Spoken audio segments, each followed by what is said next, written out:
학계의 핵심 주제는 뭐냐면 우선순위라고 해요. 우선순위란 말이 왜 나왔느냐? 하나님의 집, 그렇죠. 성전을 재건하는 책무를 맡았는데 재건하는 일이 최우선인데 우선 왜? 그 성전이 무너져 가지고 즉 바벨론으로 포로로 잡혀갈 때 바벨론 왕이 성전을 다 불태우고 다 무너뜨렸죠. 솔로몬이 세운 거. 그래서 70년 동안 포로로 잡혀 있다가 돌아와서는 제일 중요한 게 영적인 부흥을 해냈는데 이스라엘 영적 생활의 핵심되는 중심이 바로 성전이잖아요. 성전. 그래서 그 성전을 이제 회복을 시켜야 될 거 아니에요. 세워야 될 거 아니에요. 그래서 그 성전 건축을 했는데 거기에 있었던 여러 사람들, 특히 그 사마리아 출신 사람들이 반대를 해가지고 막 저항을 하고 비방을 하고 온갖 방해 공작이 있었잖아요. 그렇죠? 그러니까 중간에 이 성전 건축을 중단시켜버린 거예요. 못한 게 된 거예요. 이스라엘 백성들이. 그리고 나서 한다는 게 자기들 집을 지은 거예요. 자기들 살 집을 지은 거예요. 성전부터 먼저 지어야 되는데 그래서 우선순위가 잘못됐다 이렇게 된 거예요. 근데 문제는 어디에 있느냐? 구약에서는 당연히 성전이라고 하는 그 장소에서 하나님께 경배를 해야 되니까 최우선이죠. 그건 정말 중요한 거죠. 근데 이제 신약에 오면은 성전이 우리 살아있는 우리 그리스도인들이잖아요. 우리가 성전이라고 성경에 써 있잖아요. 그렇죠? 우리가 성전이고 그 다음에 예배는 영과 진리로 드리는 거잖아요. 그런데 이 신약과 구약을 구별 못하는 사람들이 엉터리로 성경을 가르쳐서 예배당 건축, 소위 말하면 예배당 교회 건축도 안 했는데 집부터 사냐고 또 막 닥달을 해가지고 전부 다 헌금하게 바쳤다고 사람들을. 근데 아무것도 모르는 사람들은 야 성전 건축이 먼저였는데 내 집을 샀어 막 회개하자 그러고 뭐 막 집 팔고 막 그냥 전세금 뽑고 막 난리를 쳤어요. 이런 엉터리 같은 사람들한테 다 속으면 안 된다. 그렇죠? 성경에서 분명하게 신약에서는 뭐야? 그리스도인들이 성전. 그러면 예배당은 뭐냐? 모임 장소를 만들어야 되니까. 모이기 위해서 장소를 만들어야 되는데 구약에서는 신약에서는 보면은 어떨 때는 집이 넓은 사람은 집에서도 모였잖아요. 그래서 집교회라는 게 있잖아요.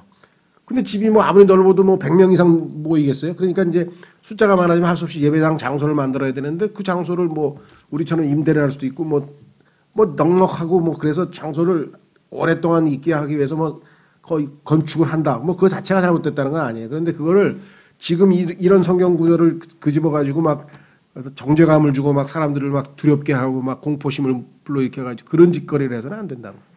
근데 이 구절이 학계 구절이 제일 남용되는 거예요. 이것 때문에 얼마나 엉터리 같은 가짜 설교를 사람들이 해야 막 협박 설교를 하고 말이죠. 참 안타깝죠. 그런데 속아서 두려움 가운데 신앙생활하는 건 안타까운 일이죠. 자, 그래서 여기 나와 있는 학계, 스가랴, 말라기의 공통점은 뭐냐? 그러면 70년 포로 시기가 끝난 다음에 그 사람들이 신앙을 회복하도록 독려하고 격려하는, 그러니까 소위 말하면 그 바벨론 포로 기간에 70년이 끝난 이후에 사역을 한 세 사람이에요. 그래서 이 세 사람이 맨 끝에 붙어 있는 거예요. 무슨 말 아셨죠? 그리고 말라기라고 하는 사람이 마지막 사역을 한 다음에 약 400년 동안의 침묵 기간이 있었어요. 그 얘기는 뭐냐면 그때는 뭐 선지자도 없고 대언자도 없고 하나님 말씀에 계시도 없고 그래서 400년간의 침묵 기간이 있다가 때가 참에 하나님의 아들이신 예수 그리스도께서 왔을 때 이제 회개하라 천국이 가까웠다 하늘의 왕국이 가까웠다고 이제 외치기 시작한 게 바로 침례인 요한이죠. 그렇죠?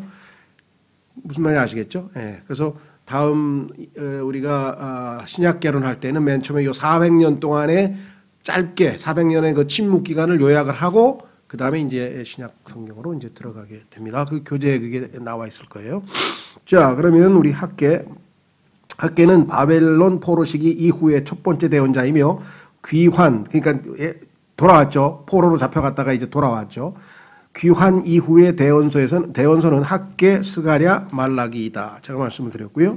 두 번째, 귀환 후의 대언서와 그 이전의 대언서의 차이점은 이스라엘이 바벨론에서 포로 생활을 하던 중 하나님의 대언자들의 사역을 통해 우상 숭배가 만국의 한을 초래한 원인임을 알고 통회했기에 더 이상 우상 숭배에 대한 책망은 없다는 것이다.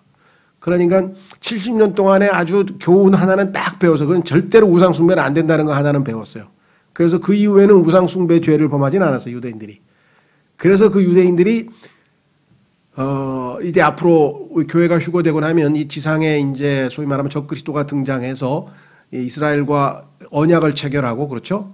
3년 반 동안은 이스라엘을 돕는 척 하다가 3년 반쯤 되었을 때 자신이 하나님이라 그러면서 이 거룩한 예루살렘에 있는 그 왕좌에 자기가 앉잖아요. 그래서 그것이 다니엘이 말한 그 소위 말하면 멸망에 가증한 것이라고 그랬죠.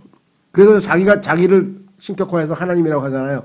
그때 이스라엘이 우상 숭배를 절대로 안 하기 때문에 네가 어떻게 인간인데 시지냐 이래가지고 거부해서 이제 박해를 3년 동안에 받는데, 그때의 기간을 대환란이라고 하는 얘기는 어마어마하게 큰 아주 전무후무한 엄청난 고난이 있기 때문에 그것을 대환란이라는 표현으로 사용했다고 성경에 예수님이 말씀하셨죠. 자, 그래서 우상 숭배는 한 가지 교훈은 제대로 배웠네요. 세 번째, 3번. 바벨론에서 귀환한 백성들은 성전 재건의 임무를 수행하다 중단했다. 이 방해가 생기죠. 아까도 얘기했잖아요. 신앙생활에는 어렵고 힘든 일이 꼭 생겨요. 그럴 때 컨티뉴, 지속을 해야지 중단해버리면 이게 문제가 생기는 거예요. 그럼 빨리 회복을 해야죠. 이 학계는 이 임무를 재개하여 완수하도록 격려코자 되어놨다. 하나님께서 다시 힘을 내서 성전 건축을 하라 하고 하나님께서 보낸 대언자가 바로 이 학계다. 네 번째, 귀환 후 16년이 되었어도 성전 건축은 완성되지 못한 채 기초가 잡초로 뒤덮이는 상황이었다. 그런데도 백성들은 자신들의 집을 짓고 있었다. 이에 학계는 하나님의 집의 건축이 우선임을 강조했다. 너희는 먼저 하나님의 왕국과 그의 의를 구하라. 그것이 우리의 신앙생활의 첫 번째죠. 그리고 나면 나머지는 하나님이 책임지신다고 말씀을 하셨죠. 자, 그 다음에 다섯 번째. 그는 완성되지 못한 성전은 주변 민족들에게 나쁜 간증이 될 뿐 아니라 이스라엘에게는 영적인 위험의 원천임을 역설했다. 주변 사람들이 얼마나 하나님을 비웃겠냐 이게. 하나님이 자기 그 백성들을 보내가지고 성전 건축하라 그랬는데 자기 하나님을 섬기지도 않고 성전도 완성도 못한 채 자기들 집만 짓고 앉았다. 이렇게 주변에서 얼마나 요즘에 우리가 기독교 욕먹듯이 다 하겠냐 이거죠. 뭐 오미크론 그거 거짓말한 목사는 누군지 잘 모르겠지만 제가 정확하게 뭐 어떤 교회 목사인지도 잘 모르겠지만 하여간 일단 사회 신문에는 이제 목사라고 나왔잖아요. 목사 부부가 거짓말해가지고 그 30대 누구야? 우크라이나가 아니고 우즈베키스탄 그 외국 사람이 운전해서 집까지 데려다 줬는데 그걸 거짓말로 해서 그 사람 우리 그냥 택시 타고 왔다고, 방역 택시 타고 왔다고 거짓말해가지고 그 사람이 알려줬으면은 바로 검사해서 했을 텐데 그 사람이 한 3, 4일 있다가 딱 걸려가지고 확진이 됐어요. 그러면 3, 4일 동안 이 사람들은 제멋대로 어디 맘대로 돌아다녔을 거 아니에요. 그리고 또 주일날 예배도 가가지고 뭐 400명, 500명 되는 사람 딱 검사. 그러니까 이 목사 한 사람, 이 목사 부부의 뭐 일부러 한 건 아니겠지만은 자기 딴에는 다 백신도 맞은 사람들이고 또 괜히 아마 이 우즈베키스탄 사람이 어쩌면 제가 보기에는 뭐 그 역학조사를 하고 그러면 뭐 경찰 만나고 그러면 또 뭐 좀 쉽지 않을 테니까 막 그래서 그런지 어쩐지 잘 모르지만 어쨌거나 또 빌미를 줬잖아요. 기독교 욕먹을 빌미를 또 줬어. 아주 그냥 안타까워요. 자, 어쨌거나 이렇게 됐단 말이에요. 이스라엘 백성도 마찬가지. 그래서 성경에 보면 너희들 때문에 하나님의 이름이 모독을 당하는구나. 이게 지금 오늘날 기독교도 똑같죠. 로마서에 나오죠. 그래서 이스라엘에게는 영적인 위험의 전청. 그렇죠.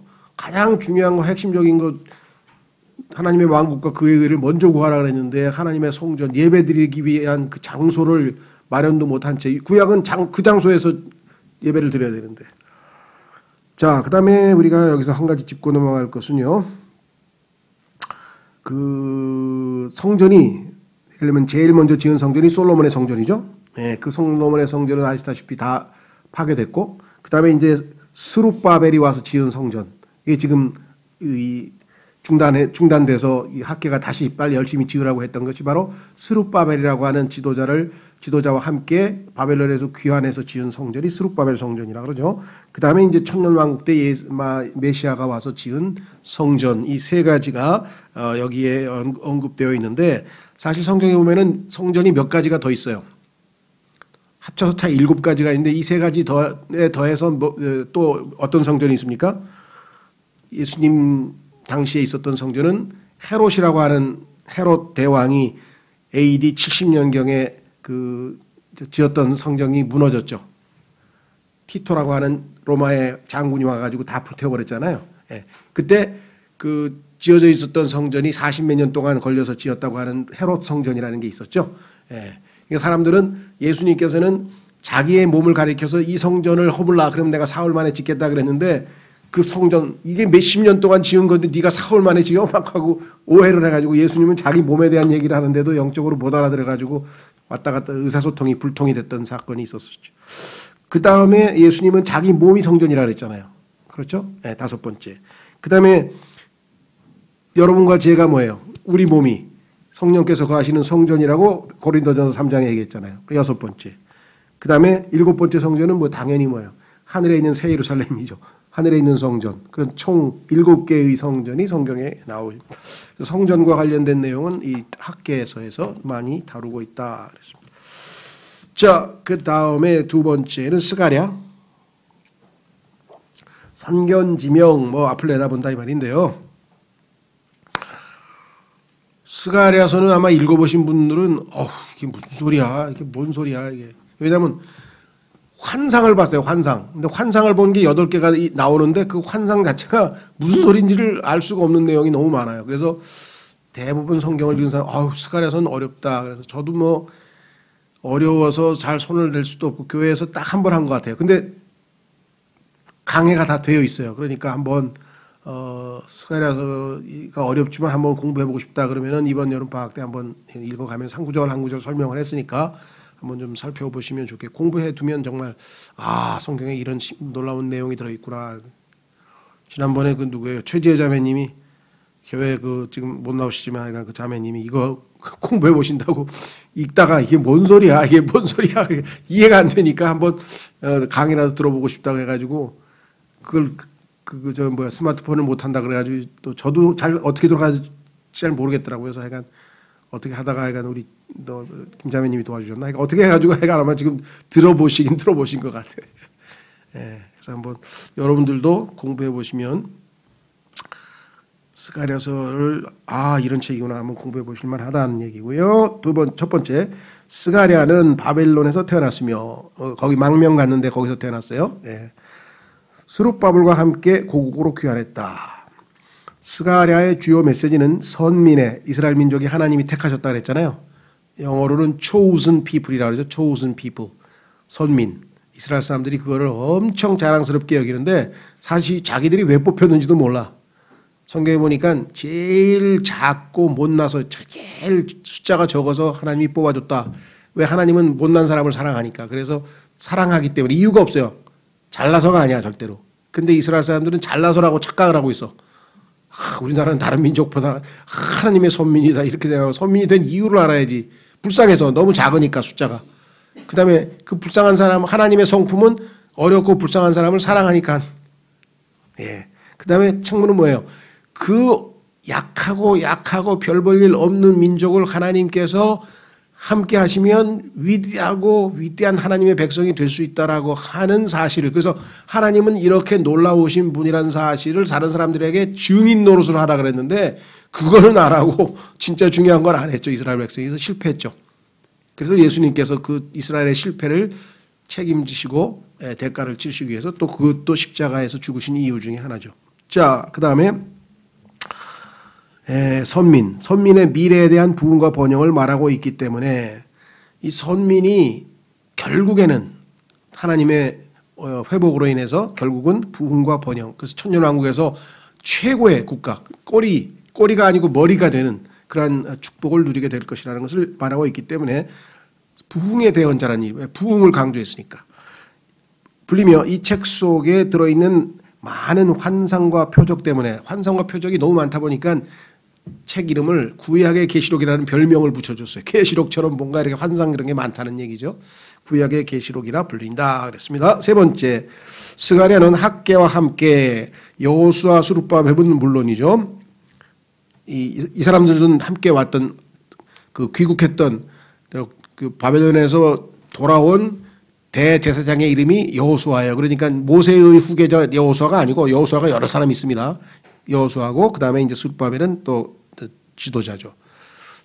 자, 은 포로에서 귀환하여 성전 건축에 임했으나 방해로 인해 중단된 상황에서 낙심해 있던 사람들에게 성전 건축을 계속하도록 독려하고, 아까 학개하고 비슷했죠? 학개하고 같은 사역을 한 거죠, 내용은. 근데 그들의 장래의 부흥과 영광에 대한 소망을 주었다. 그러니까 그 내용이 조금 다르죠. 목표는 같았죠.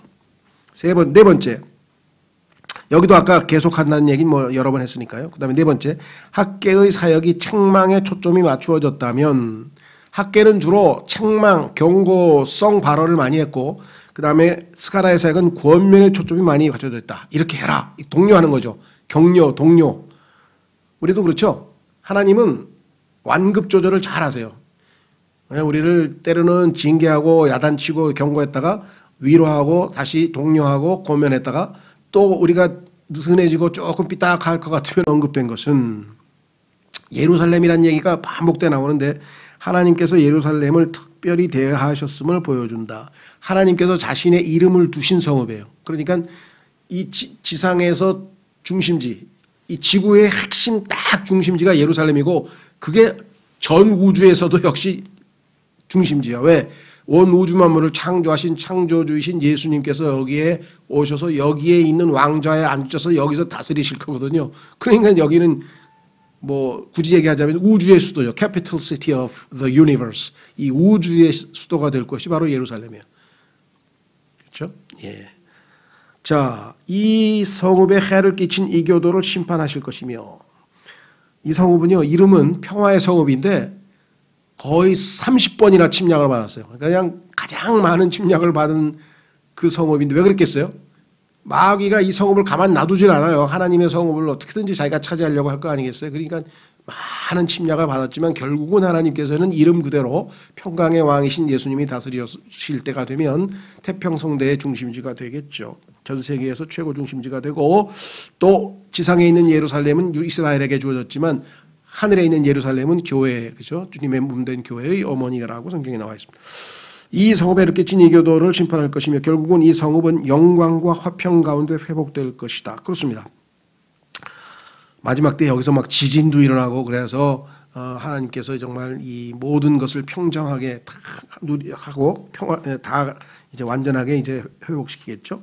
이 성읍은 은혜로 택함 받았고 하나님께서는 이 성읍에 대해 긍휼을 베푸실 것이며 결국 이 성읍에 거하실 것이다. 그렇죠. 예루살렘이 강조되고 있는 것이 바로, 아까도 말씀드렸습니다만 항상 하나님께서는 균형을 잡히시는 분이시라고 말씀을 드렸죠. 성경에 보면, 창세기에 보면 하나님께서 인간을 하나님의 형상대로 지으셨는데 형상과 모양이라는 표현을 썼어요. 형상과 모양. 자, 형상이라고 하는 단어는 영어로 이미지입니다. 이미지. 이미지는 외적인 거죠. 그래서 그리스도인들이 하나님께서 아버지와 아들과 성령 이렇게 삼위일체인 것처럼 우리도 영과 혼과 몸으로 돼서 같은 형상으로 구조가. 그 다음에 likeness라고 하는 것은 성품, 내적인 성품이죠.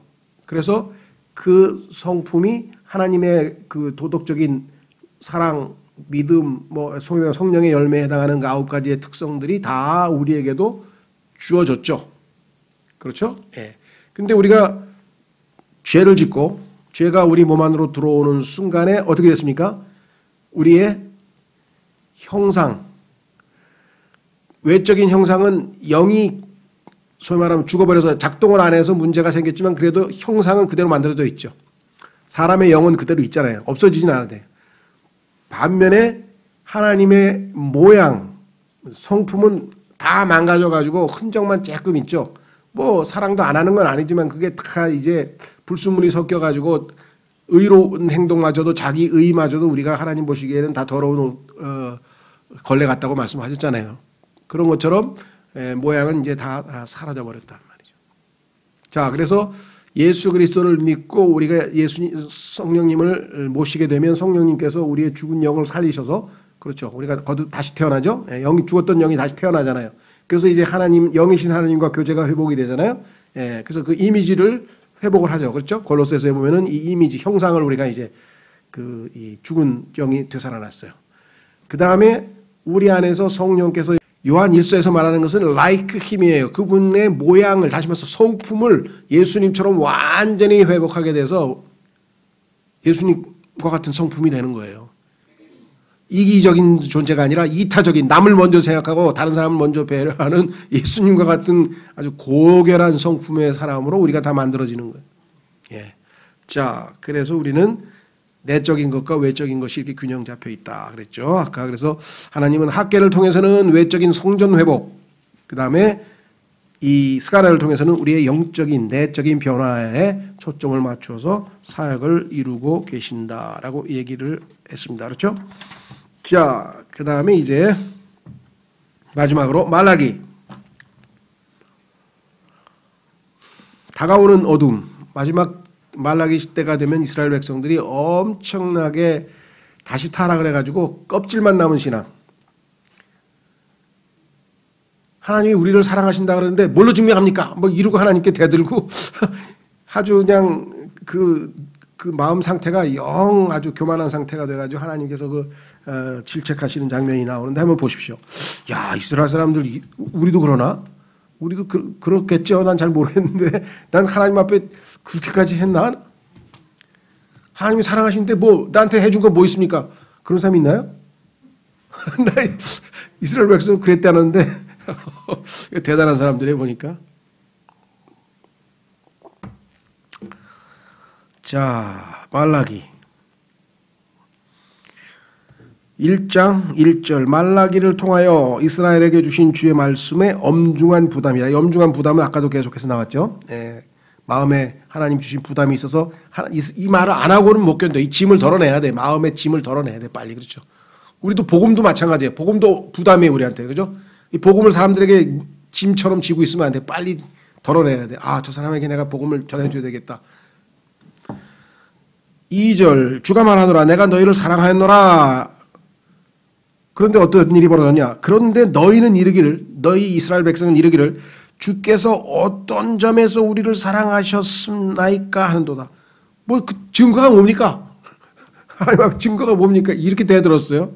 주가 말하노라. 에서는 야곱의 형이 아니냐? 그러나 내가 야곱을 사랑하고 에서는 미워하였으며 광야의 용들을 위해 그의 산들과 유산을 피폐하게 하였느니라.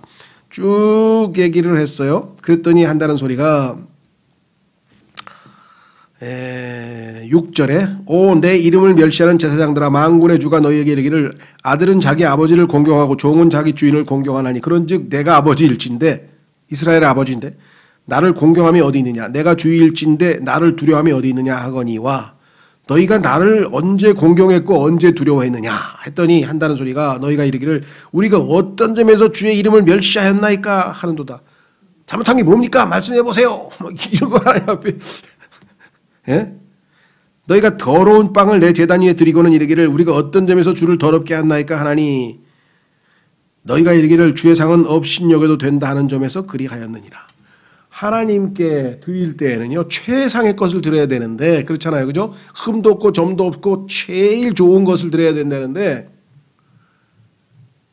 제일 좋은 거는 지들이 다 먹고 다리 부러지고 막 그런 걸 하나님 앞에 허물로 갖다 바치. 그건 아니죠. 예. 그래서 지금 하나님께서는 1순위가 제일 좋은 것들을 하나님 앞에 바쳐야 되는데, 너는 지금 갖다 줘도, 그렇죠? 예를 들면 하나님 잡숫이 없어서 하고 식은 피자 갖다 놓고 잡숫이 없어서, 그건 누가 먹냐? 세상 사람들한테, 니네 사장한테 식은 피자 갖다 주고 잡숫이 없어서 그럼 먹냐?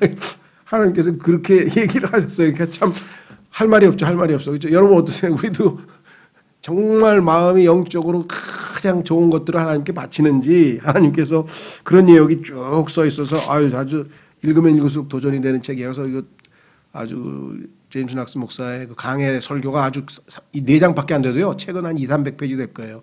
상당히 중요한 내용들이 많고 거기에 보면은 이혼에 관한 얘기도 나오고요. 그다음에 11조에 대한 얘기도 나오고요. 그다음에 마지막 때에 엘리야가 온다 그러는데 그 엘리야 재림에 관한 얘기도 나오고 의의 태양에 대한 얘기도 나오고 여기 좀 상당히 그 공부할 수 있는 내용들이 많아서 여기서 다 다룰 수 없지만 그 책을 한번 막 읽어보면 여러 가지 의미가 있어요. 그렇죠? 구약의 마지막 책이다. 아, 거기에 보면은 구약은 한마디로 뭐로 끝나냐? 저주로 끝나요. With a curse. 영어로 하면 curse. 영어로 우리말로는 어순이 달라서 저주라는 단어로 구약이 끝나요. 구약 전체 핵심 뭐예요? 모든 인간은 죄를 범하여서 하나님의 저주하에 놓여 있다. 그게 구약의 전부의 핵심이에요. 창세기도 마찬가지죠. 창세기의 맨 마지막 단어는 뭐냐면 이집트에서 관. 영어로는 coffin in Egypt. 커피는 사람 죽으면 관에다 집어넣잖아요. 그렇죠? 이집트에서 관을 만들었다. 그 관에다가 요셉을 넣었다. 그러니까 이집트는 뭐예요? 세상. 관은 죽음. 그러니까 창세기는 뭐예요? 하나님께 죄를 지어서 세상에서 죽음이 지배하는 세상이 되어버렸다. 이 말이에요. 그 다음에 구속을 우리에게 보여주는 출애굽기라고 하는 책은 뭐라고 시작하느냐. 그런데 이름들, 영어로 하면 and these are the names. 그런데 이스라엘 백성들이 애굽으로 내려온 사람들의 이름은 이렇다 하면서 그 이름들이 쭉 나와 있어요. 이름들은 뭐예요? 성경에서 생명책에 기록되어 있는 이름들. 구속의 구속. 피값으로 하나님이 사신 사람들의 이름들은 다 적어놨어요. 그래서 그런데 이름이란 말은 아, 이게 구속받은 사람들의 이름들이구나 이렇게 되는 거예요. 다 성경에는 순서마다 다 뜻이 있어요. 근데 여기도 마찬가지. 마지막 구약이 뭐예요? With a curse. 왜? 율법은 우리를 저주하잖아요. 지키라, 지키라, 하라, 하지 마라, 하라, 하지 마라 하는데 뭐야? 하라는 건 하나도 안 하고 하지 말라는 건 다 하고. 그럼 뭐야 이건? 넌 죽었어. 너 끝이야. 저주. 그런데 갈라디아서 3장 13절에서 그 저주를 예수님께서 십자가에서 다 우리 대신 받으시고 우리를 저주에서부터 구출해 내신 것이 신약의 구원이잖아요. 그렇죠? 자, 그래서 구약의 마지막 책은 좀 특별한 관심을 가지고 한번 공부해 볼 만하다. 책도 나와 있으니까요. 자, 그래서 마무리 짓겠습니다. 1번. 말라기는 학개와 스가랴가 스룹바벨을 도왔던 것 같은 방식으로 느헤미야에게 힘을 북돋아 주었다. 느헤미야가 성벽을 지었죠. 성벽. 이스라엘 도시. 왜냐하면 성전이 지어졌으니까 이제 거기에 사람들이 모여서 살면서 하나님께 경배에 대해서 살아야 되잖아요. 그 다음에 두 번째, 영적 부흥에 뒤이어 이스라엘 뒤이어 백성들은 영적 무관심과 도덕적 해이에 빠졌고 항상 이 순서가 되죠. 예. 에베소 교회 계시록 1장에 3장이 아니잖아. 2장에 나오는 그 에베소 교회가 주님을 향해서 첫사랑을 가지고 막 뜨겁게 막 주님을 섬기다가 식어가지고 첫사랑을 상실했다 그랬고, 그 다음에 라오디게아 교회도 뭐라 그랬어요? 주님께서 차지도 아니하고 뜨겁지도 아니하고 그냥 미적지근한 이런 이들도 그렇게 됐던 게. 성전이 재건되니까 얼마나 기뻤겠어요. 막 성벽도 짓고 그러니까 야, 이제 우리는 이제 70년 동안 징계를 받았는데 우리가 이제 새롭게 신앙을 회복했다고 막 좋아했는데 오래 안 가더라 이거죠. 그래서 악순환이 반복이 돼요. 그래서 영적 무관심과 도덕적 해이에 빠졌고 이에 말라기는 백성들을 꾸짖었다. 너희가 벌써 이렇게 신앙이 식었느냐 하면서 꾸짖었다. 비록 성전 경배와 희생제사가 회복되긴 했었으나 문제는 어디에 있냐? 종교적 형식주의와 위선이 판을 치고 있었다. 형식적으로 하는 거예요. 마음이 담겨 있질 않아. 하나님께 뭘 드려도 마음이 담겨 있질 않아. 말라기는 구약의 마지막 책으로 하나님께서 400년간 침묵을 하시기 전 마지막 대언자였다. 이 시대의 영적 형식주의와 회의주의는 주님께서 초림하셨을 때 바리새인과 사두개인에 의해 계승되어 있었다. 그러니까 말라기 시대의 영적 상태나 예수님이 초림하셨을 때 영적 상태나 똑같아. 그래서 영적 상태로는 비록 400년간의 침묵 기간이 있었지만 똑같은 상태에서 출발하게 된다. 네 번째, 말라기는 백성의 죄들을 열거할 뿐 아니라 주님의 오심을 열렬히 증언했다. 그랬습니다. 자, 말라기 4장으로 가보겠습니다. 말라기 4장에 오라면 예수님이 오시는 날에 대해서 자세하게 설명되어 있는데요. 말라기 4장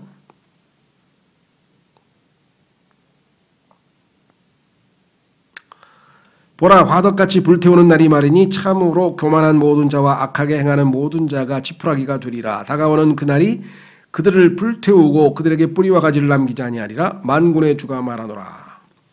그런데 이제 이렇게 타락한 사람들, 백성들 중에 심판의 대상인 사람들 중에도 보면은 항상 누가 있어요? 남은 자들이 있죠. 그 남은 자들은 어떤 사람인가? 주를 두려워하는 자들이야. 주를 두려워하는 자들. 그래서 이 적그리스도에게 굴복하지 아니하고, 그렇죠?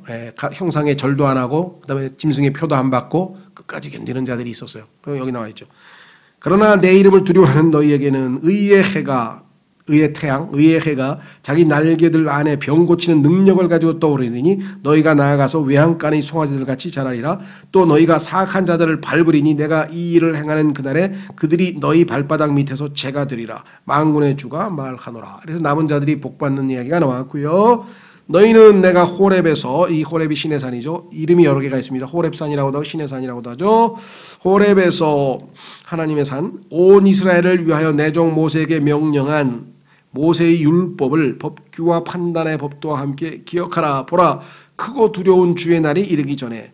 그래서 구약 성경에서 제일 중요한 날은 주의 날인데, 이 날은 예수 그리스도의 지상재림을 얘기하는 겁니다. 그래서 지상재림 때 이스라엘을 괴롭히는 모든 그리스도를 포함해서 하나님의 대적자들을 심판한 날이고 원수 갚는 날이에요. 그래서 두려운 날이고 피해 보복이 있는 날이죠. 자, 그래서 두려운 날입니다. 크고 두려운 주의 날이 이르기 전에 내가 대언자 엘리야를 너희에게 보내리니. 그래서 그 엘리야의 심정으로 왔던 사람이 침례인 요한이었는데 이스라엘 백성들이 왕을 거부했기 때문에 2000년 동안 다시 연기됐다고 했었죠. 그가 아버지들의 마음을 자녀들에게로 돌아오게 하며 자녀들의 마음을 그들의 아버지들에게로 돌아오게 하여 내가 와서 저주로 그 땅을 치지 아니하게 하리라. 이스라엘은 이제 드디어 스가랴서 12장에 나오는 것처럼 회개하고, 그렇죠? 이제 주님을 맞이할 준비를 하게 돼서 마지막 때에 예수님이 오실 때에는, 이번에는 영접하죠. 초림 때에는 거부했던 이스라엘이 두 번째는 예수님을 받아들이게 될 것이죠. 우리가 이걸 잘 알죠. 자, 그 다음에 이제 다섯 번째. 말라기는 구약과 신약의 다리다. 그렇죠. 마지막 구약과 신약의 다리죠. 그래서 이 말라기 어디 갔어? 3장 1절 보세요. 말라기 3장 1절. 이 구절이 마태복음에 나와 있잖아요. 그렇죠? 네, 마가복음에도 나와 있고. 만군의 주가 말하노라. 보라, 내가 내 사자를 보내리니 그가 내 앞에서 길을 예배할 것이요. 이게 침례인 요한이죠. 또 너희가 구하는 주가 갑자기 자신의 성전에 임하리니 곧 너희가 기뻐하는 언약의 사자라. 보라, 그가 임하리로다. 자, 여기서 지금 이 구절이 마가복음 1장 2절에 인용되어 있죠. 자, 그 다음에 다시 돌아가셔서 6번 말라기의 메시지는 오늘날에도 적절하고 필요하다. 당연하죠. 왜? 라오디게아, 지금 여러분과 제가 살고 있는 이 마지막 교회 시대가 뭐예요? 전부 다 말라기 시대의 영적인 느슨함과 거의 똑같죠. 경건의 모양은 있으나 그 능력은 없는 모습. 믿는 자들과 믿지 않는 자들의 혼인, 주님의 일에 대한 헌신의 결여, 부패한 영적 지도자들은 오늘날 우리의 모습이다. 그렇습니다. 이런 반복이 되겠죠. 역사는 반복된다. 그렇죠. 해 아래는 새 것이 없다. 그게 전도서에 나와 있죠. 마지막 7번째로 구약은, 그렇죠. 구약은 저주로 끝나며, 아까 우리 봤었어요. 우리 성경으로는 영어 단어로는 저주로 끝나는데 우리 말로는 어순이 달라서 이제 아니지만, 그 다음에 신약은 축복으로, 계시록 22장 21절의 마지막 축복으로 끝난다. 자, 그래서 아까 말씀드린 것처럼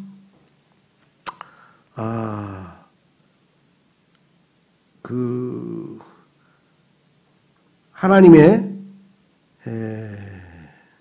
뭐라 그러나요? 사자, 메신저라 그러죠.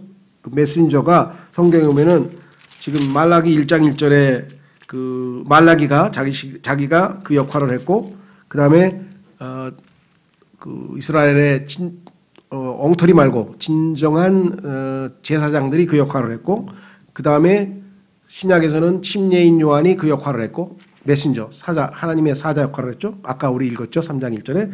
그 다음에 예수 그리스도께서도 바로 그 사자 역할을 했고, 그 다음에 마지막 때의 재림 때에는 엘리야가 그 사자 역할을 하게 될 것이다. 그래서 하나님께서는 항상 자신의 뜻을 알리시기 위해서 메신저라 그러죠. 하나님의 메시지를 전달하는 사자를 늘 보내는 것을 우리가 성경을 통해서 확인할 수가 있습니다. 자, 그래서 우리는 이제 구약 성경 전체를 한마디로 요약하면은 시작은 우리가 잘 아는 것처럼 하나님께서 천지 창조를 하시고 마지막 여섯째 날 창조를 다 마치시고 보시기에 매우 좋았다 그랬잖아요. 그렇죠. 하나님 보시기에 좋다, 매우 좋다. 첫째 날부터 시작해서 이 마지막 여섯째 날에는 매우 좋다라고 이렇게 얘기를 했는데, 그때 우리가 잘 아는 것처럼 죄 없이, 죄 짓기 전이니까 인간이 이 땅에서 죄 짓기 전에는 아름다운 동산에서 하나님과 함께 교제했었죠. 그래서 하나님께서 건의는 음성을 들었다 그랬잖아요. 하나님과 교제 가운데 완벽한 조건 하에서 살던 그 인간이, 죄 없던 인간이 죄를 짓고 나서 어떻게 됐습니까? 결국은 마지막에 구약 성경은 어떻게 끝나요? 저주로. 그렇죠? 네, 저주로 끝나게 됩니다. 자, 그래서 결국은 이 죄를 지은 창세기 3장서부터 시작해가지고 죄악의 역사, 그러니까 인류의 역사는 죄악의 역사가 계속해서 펼쳐집니다. 그렇죠? 그래서 하나님께서 이 모든 과정에서 결국은 어떻게 하느냐, 하나님의 아들이신 예수 그리스도를 보낼 모든 준비를 마치고, 그다음에 신약에 보면은 때가 참에 하나님께서 계획하신 정확한 때에 하나님의 아들이 오셨죠. 그렇죠? 예. 그래서 인류의 역사를 이제 그 하나님 보시기에는 인간의 죄악된 역사의 흐름이 구약 성경 내내 흘러갑니다. 하나님께서 자, 창세기에서 인간을 하나님의 형상대로 하나님의 모양대로 지었잖아요. 그러면 높이 높이 아주 고상한 존재로, 그래서 성경에 보면은 그 시편 8편에서는 뭐라고 했습니까? 왕으로 지음 받았다 그러죠. 예. 군주로, 왕으로. 그런데 그 아담이 죄를 지어가지고 타락을 했죠. 그래서 하나님께서 가죽옷을 입혀서 다시 끄집어 올렸죠. 근데 조금 있다가 노아가 또 죄를 지었죠. 그렇죠. 그래서 하나님께 다시 기회를 줬죠. 그랬더니 조금 있다가 어떻게 됐어요? 바벨탑 사건에서 또 죄를 지었죠. 그래서 또 타락한 인간을 하나님께서 끄집어 올려서 아브라함에게 이제 다시 새로운 출발을 줬죠. 근데 또 이스라엘 민족이 죄를 지었죠. 그러니까 인간은 밑으로 내려가요. 이게 소위 말하면 이제 성경에서는 죄의 법이라고 그랬어요. 죄의 법. 이것을 물리학에서는 엔트로피라고 그래요. 그러니까 모든 것은 밑으로 흘러요. 물도 밑으로 흐르지만 이 땅에 존재하는 모든 것들은 다 낡아져요. 그렇죠? 예. 우리의 육체도 늙어서 낡아지고, 우리가 사는 새로운 물건도 낡아지고, 물질도 다 낡아지고, 그 다음에 이 모든 새로운 것들은 다 낡아져서 질서가 다 망가져요. 그래서 이 우리가 엔트로피라고 하는 이 단어의 의미는 무질서도의 증가야. 진화가 아니야. 좋은 쪽으로 가는 거 아무것도 없어.